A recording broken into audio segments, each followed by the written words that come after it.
Hello everyone, welcome to another video. Before I start, I want to say most of this is just conspiracy. It's not necessarily facts, not all of it is facts anyway. I'm just presenting to you some information and it's up to you what you do with it. So, this video is about one of the most inspirational celebrities in my life, and that is Tom DeLonge. Those of you who have followed Blink-182's and Angels and Airwaves and all their kind of journey will know that DeLonge left Blink-182 in 2006, I believe. Well, they went on hiatus. DeLonge did Angels and Airwaves for a bit, came back, did Blink-182 for a bit, left in 2015. He left again in 2015 and never came back. So, when he left in 2015, a lot of stuff happened. I have a timeline here. So, let's begin. 1992, the year Blink-182 started. They started with a couple of EPs, one of which was called They Came to Conquer Uranus, which is, which obviously links to DeLonge's love for aliens, which I think at that time, I don't know, because I wasn't alive, but I believe that it was kind of a bit of a joke at that point. No one really took him very seriously, so I don't feel like he really, I don't think anyone took him very seriously at that point. Jump to 1999, because nothing alien themed happened in between 92 and 99. The song Aliens Exist was released. I read in Tales from Beneath Your Mom that DeLonge was a big believer in aliens growing up, hence why that and We Came to Conquer Uranus happened. I think at the end of this, there's also a bit that just says, Tom, I just want to see a UFO, really. And this was in 2002, so that was Boxcar Racer year, I believe. So that's interesting.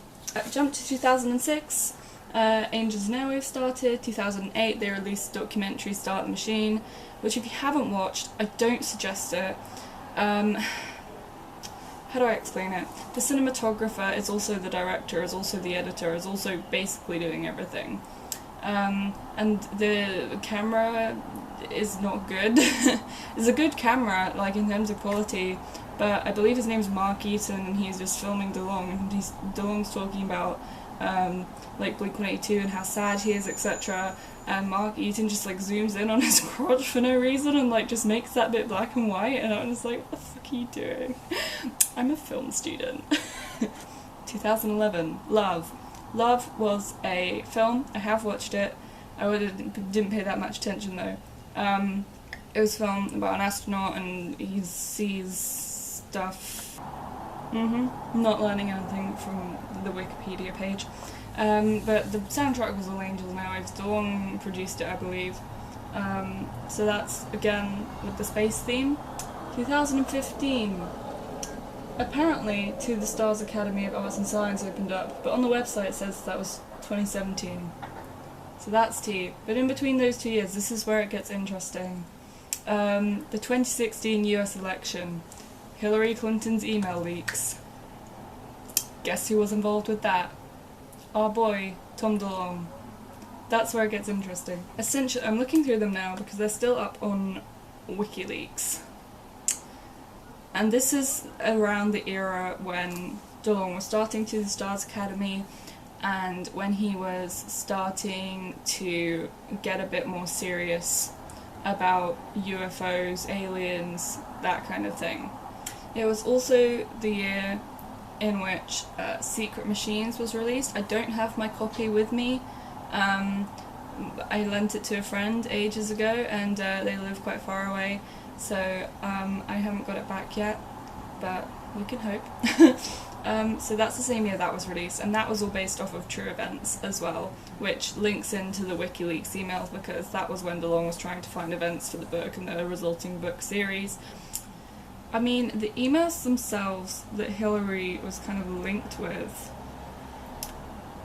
is not that interesting. It's mostly linked to John Podesta, I don't know if I'm saying that right, who is a friend of the Clintons, and also I believe a friend of Joe Biden, which is where it gets more fucking creepy, because recently I looked at a thread on Twitter, I'll try and find it to show you, and basically it's all these things that Joe Biden has done wrong, and then at the end there's a video of a girl being, of a child. I didn't watch the video, but there was a link to it, and it's a video of a child being tortured with hot water in a shower, and the other person in the shower, like, doing it is believed to be John Podesta, which has nothing to do with the aliens, obviously, but it's very, just adds to the complete mindfuck that this all is.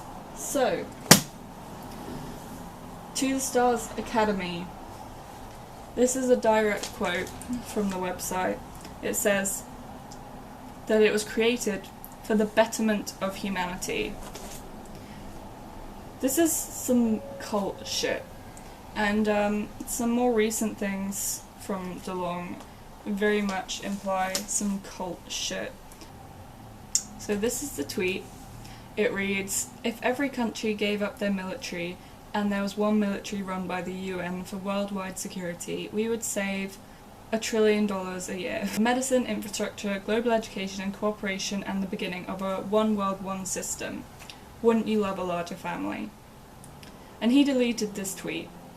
And this is interesting because DeLonge has always, I want to say like 2014, 2015 kind of era, Tom DeLonge came out and said he was a Freemason.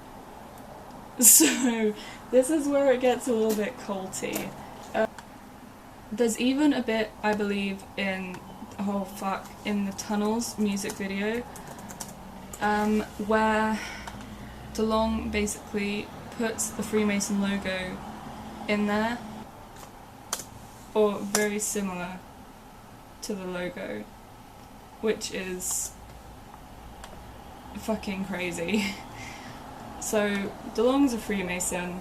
Freemasons have always been linked to the Illuminati and to New World Order, and that's kind of where the tweet comes in. He literally says, like, one world, one system, which is exactly what the New World Order want. Basically, the New World Order is a secret power elite with a globalist agenda in conspiring to eventually rule the world through an authoritarian world government which will replace sovereign nation-states, and an all-encompassing propaganda whose ideology hails establishment of the New World Order as the culmination of history's progress. Many influential historical and contemporary figures have therefore been alleged to be a part of it, ranging from causing systematic crises to pushing through controversial policies at both a national and international level, as steps in an ongoing plot to achieve world domination. That's interesting, because this tweet from DeLonge was made on the 19th of March, so that's yesterday to me, and then he deleted it instantly because I saw it in a Blink-182 shitposting group that I'm in, and I went to investigate and couldn't find it. And systematic crises. Coronavirus is a crisis. Causing systematic crisis, and then DeLonge puts that tweet. I don't know if you're seeing it, but fuck. 2019, last year, DeLonge released Unidentified, a documentary that he was kind of working with, part of, I don't know, I haven't seen it. I tried to pirate it, but I can't find it anywhere because there's not that much call for pirating a UFO documentary, I guess. But that's to do with the USS Nimitz UFO incident, which was in 2004. If you read Secret Machines as well, you'll know why he's interested in it. He talked about I believe it was the Roswell incident. He talked about a lot of weird, creepy incidents in Secret Machines, and it's based off true stories as well. It's very creepy. At the beginning of all this, I kind of thought that DeLonge was faking it. I definitely thought that, because he was kind of... because he was saying he was very boastful about it. He was saying he had all these government files and talking to all these government officials, and no one really believed it. Then the wiki email leaks came out, which was just creepy as fuck. One of them, the one I'm looking at now, is literally titled John Podesta pulling back the curtain on UFOs. It has his email there as well, which is pretty creepy. But you can look through these yourself. I'm pretty sure this one, yeah. This one has Hillary Clinton attached to it. This is the one I was thinking of. So the fact that he's talked to Hillary Clinton about this, and talked to John Podesta about this, is so crazy to me, because they're such high government officials, and talking to this guy from Blink-182 who has written songs about bestiality and incest, amongst other things, and they're talking to him about fucking aliens, and we don't know what he said to them other than like what's in the emails, which is actually quite vague.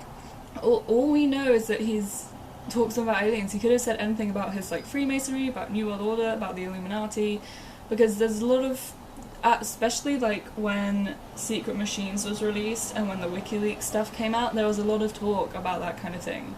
So I'm going to do more research on this because it's very interesting to me. For example, there's a former Deputy Assistant Secretary of Defense who was involved, someone Director of Global Security, CIA directors. Lots of people have been involved. Also, an interesting thing that I found when I was searching through the emails before, that I can't find again, but Podesta wants all of the UFO files released. I don't know what his involvement was beforehand, like in terms of UFOs and like what he believes, but that is creepy to me. Also, I think I did read this in the email that I originally had up here. March 19... I've got different dates. There was something, because I've got a note here that says NASA refused to explain everything about a 1965 UFO incident in...